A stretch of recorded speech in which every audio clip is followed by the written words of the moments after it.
তুই কি নাগরাজ? আমি হলো পাঠা নাগরাজ। আপনারা কোথায় আছেন? আমার ছোট ভাইকে সাপে কামড়াইছে। আচ্ছা ঠিক আছে, আমি এখনই যাচ্ছি। ভাই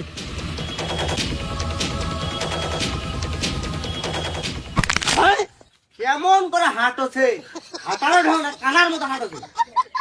বুঝতে পারিনি। क्या गुंडा बनेगा रे तू?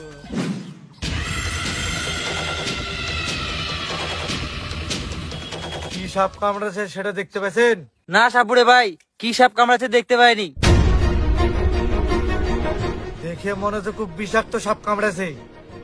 এখন আর বিষ নামাতে গেলে একমাত্র ওই সাপটাকে টাকা লাগবে। তাহলে সাপটাকে ডাকেন। ওই সাপটা ডাকতে হলে 50 টাকা লাগবে। কেন আসার সময় সাপটাকে গাড়ি ভাড়া দিয়ে আসবে? আবার বেশি কথা বলে। আমার সর্দার এমনিতে ফুক দেয় না, একটা বিনোদ ফু দেওয়ার জন্য 500 টাকা করে লাই, তা তো 50 টাকা দিল আপনার কাছে। দিব কিনা সেটা বল। আচ্ছা আচ্ছা দাঁড়ান দিতেছি। এই জানেন 50 টাকা। নতুন পিনটা বার কর। अरे कहना क्या चाहते हो?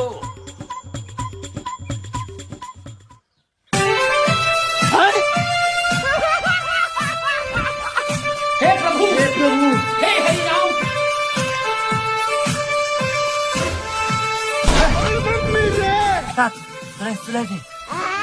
উস্তাদ, চলে আসে। কখন যায় বলেছি? চলে আসে। এই ছেলেটাকে কি জন্য তুই কামড়েছিস? কি হলো? এই ছেলেটা কি জন্য কামড়েছিস? তোর মাথা ঠিক আছে? ওটি 14টা দাঁতের ছাপ আছে। আমি কামড়াই না, কুত্তাটা কামড়াছে।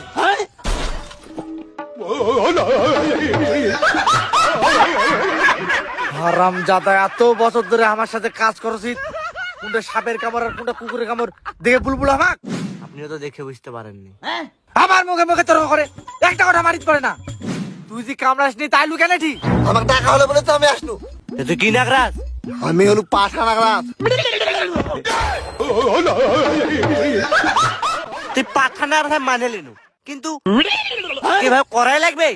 পাঠা নাগরাজ তো এরকম করবো না, কেরকম করবো? যাই হোক, যেহেতু তুমি চলে আইছেন ভুল করে, তাহলে তুমি এবার চলে যাও। আমাকে যেহেতু ডাকা হচ্ছে সেহেতু 100 বলে ছবি করে দাম। বাপরে